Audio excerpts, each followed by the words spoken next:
but I thought right around January, we were at a crossroads a little bit, just in trying to figure out what we can get out the best of Jerome.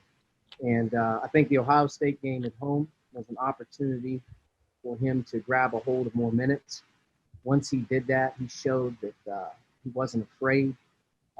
He was tough.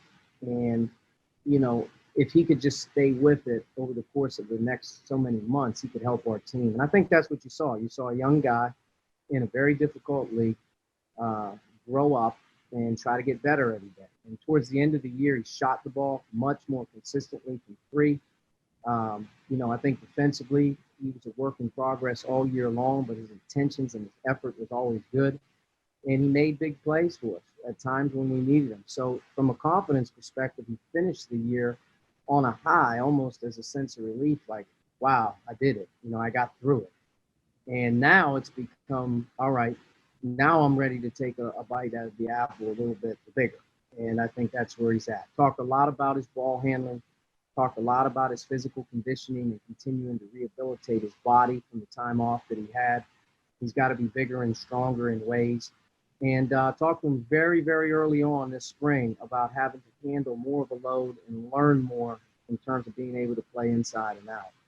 He embraced that. And since he's been back, he's back to sort of being the old Jerome of loves the game, has a smile on his face, competes, messes up, looks at you, yes, sir, coach, and he moves on to the next thing. That's the thing you love about him is that he loves the game. He's a good team guy. He's a guy that, as a coach, you enjoy being around in the heat of the moment, so to speak, because he's giving great effort. Right now, he's really heading in a good direction.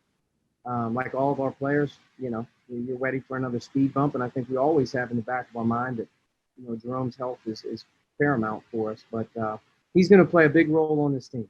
He has to play a big role. He has to grow up as what I would call a second-year player, and he's got to be much more of a consistent shooter. He's got to be much more of a consistent defender for us. But without question, I think he's going to be able to give us the versatility to play small or big and be better at it than he was a year ago. And, I think he has confidence that he's out there every day right now, that he feels like a good basketball player again, not a player that's learning, try to be a good basketball player again, if that makes sense. But a lot of guys been in his shoes, go through injuries and setbacks. You got to come back from it. He did it at a unique time where he had never played before in college. And, I think that as he, so to speak, paid his dues, he got to see that if you stay with it, good things happen. Now, he's got to start that way and he's continue to grow. But he'll play a big piece in this team without question.